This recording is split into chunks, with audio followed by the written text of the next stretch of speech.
নমস্কার। দীর্ঘ 3 মাস ধরে আনোয়ার বিতর্কে উত্তাল ছিল ভারতীয় ফুটবল। প্রত্যাশা মতো ইন্টারকন্টিনেন্টাল কাপে ভারতের অভিযান শেষ হয়ে যাওয়ার 12 ঘন্টার মধ্যে আনোয়ারের জাজমেন্ট প্রকাশ্যে নিয়ে এলো অল ইন্ডিয়া ফুটবল ফেডারেশন। এই জাজমেন্টে দেখা যাচ্ছে একতরফাভাবে বেআইনিভাবে মোহনবাগান এসজির সঙ্গে চুক্তি ভঙ্গের জন্য আনোয়ারকে 4 মাস সাজা দেওয়া হয়েছে। 4 মাস সাসপেন্ড আনোয়ার, তিনি কোথাও খেলতে পারবেন না, জাতীয় দলের হয়েও খেলতে পারবেন না। এরপরে যেটা রয়েছে সেটা এই যে ডিলের সাথে আনোয়ারকে নিয়ে, এই ডিলে যারা পার্টি ছিলেন দিল্লি এফসি এবং ইস্টবেঙ্গল ক্লাব, তাদের 2টি ফিফা উইন্ডো ট্রান্সফার করা হয়েছে। 2টি ফিফা উইন্ডোটা কি সেটা একটু খোলাখুলি বলে দেওয়া হচ্ছে। একটি ফিফা উইন্ডো শুরু হবে 2025 সালের জানুয়ারি মাসে, তারপরেরটি শুরু হবে 2025 সালের জুন মাসে। অতএব ইস্টবেঙ্গল এবং দিল্লি এফসি এই 2টি ট্রান্সফার উইন্ডোতে কোনো নতুন খেলোয়াড় নিতে পারবে না। এরপরে যেটা দাঁড়াচ্ছে, ইস্টবেঙ্গল এবং দিল্লি এফসিকে ট্রান্সফার উইন্ডোয়ে প্লেয়ার নিতে গেলে 2026 সালের জানুয়ারি মাস পর্যন্ত অপেক্ষা করতে হবে। এর পাশাপাশি একতরফাভাবে বেআইনিভাবে মোহনবাগানের সঙ্গে চুক্তি ভঙ্গ করার জন্য 12.9 কোটি টাকা ক্ষতিপূরণ দিতে হবে মোহনবাগান এসজিকে।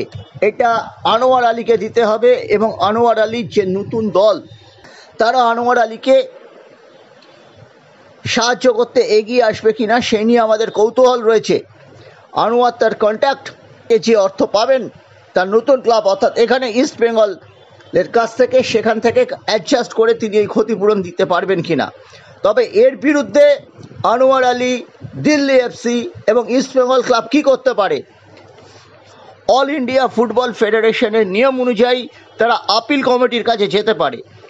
আপিল কমিটির পরে তারা আরবিট্রেশনে যেতে পারে। আরবিট্রেশনে তারা যদি তাদের মনোমতো রায় না পায়, তবে তারা ফিফার দ্বারস্থ হতে পারে। কিন্তু ফিফার নিয়মকানুন আটঘাট বেঁধেই অল ইন্ডিয়া ফুটবল ফেডারেশন এই জাজমেন্ট দিয়েছে। শেষ শুনানি ছিল 22 আগস্ট। পুরো জাজমেন্ট তৈরি হয়ে গিয়েছিল 28-29 আগস্টের মধ্যে।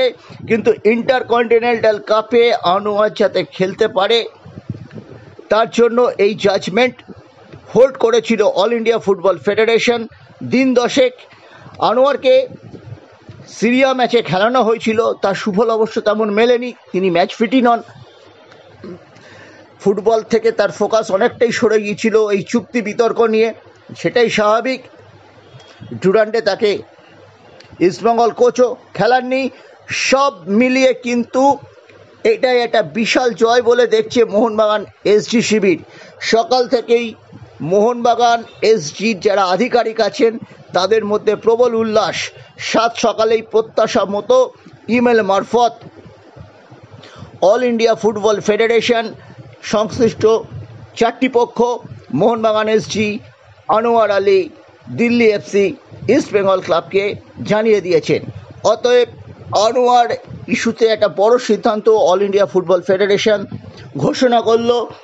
কল্যাণ চৌবে বলেছিলেন আইনের পথেই চলবে, আমরা এমনভাবে কাজ করব যাতে ভারতীয় ফুটবলের কন্ট্রাক্টের মূল্য থাকে।